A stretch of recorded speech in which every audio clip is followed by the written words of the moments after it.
Snow ఫ్యామిలీలో అయితున్న రచ్చ ఇప్పట్ల ఆగేటట్టు ఓడతలేదు కదా.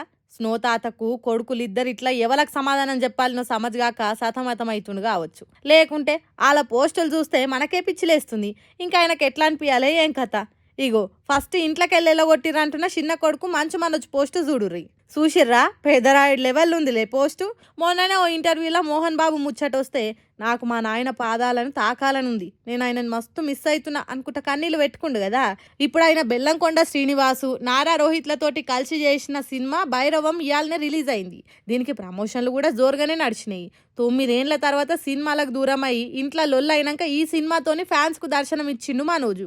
మరి ఈ సినిమాతోని పోయిన అదృష్టం కలిసి వస్తుందేమో చూడాలి.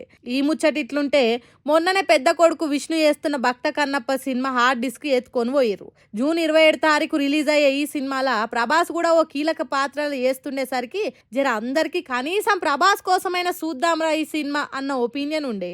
ఇట్లాంటప్పుడే హార్డ్ డిస్క్ పోవుడు ఒకెత్త అయితే కౌంట్ డౌన్ స్టార్ట్, ఇంకా 28 రోజులే ఉంది అని విష్ణు పెట్టిన పోస్ట్ వైరల్ అయింది. ఇట్లా ఇద్దరు అన్నదమ్ముల నడుమ కొట్లాట అయినాక షెరొక సినిమాతోని ఎంట్రీ ఇస్తుర్రు. వీళ్ళిద్దరు ఇట్లా ఎవల దిక్కు సపోర్ట్ చేయాలనో తెలియక మోహన్ బాబా ఆగమైతుండు. మరి ఇద్దరు ఇట్లా ఎవల సినిమా మంచి హిట్ అవుతుంది, ఎవరు డీలా పడిపోతారు, లేకుంటే ఇద్దరు గెలుస్తారా ఏమవుతుందో ఏమో కానీ ఎంత కొట్లాడుకున్నా ఎప్పటికైనా అన్నదమ్ములు ఒక్కటవుతారని ఇంకొందరు అంటుర్రు. ఏమో చూద్దాం పాటుర్రిగా ఏం చేస్తాం మనం మాత్రం.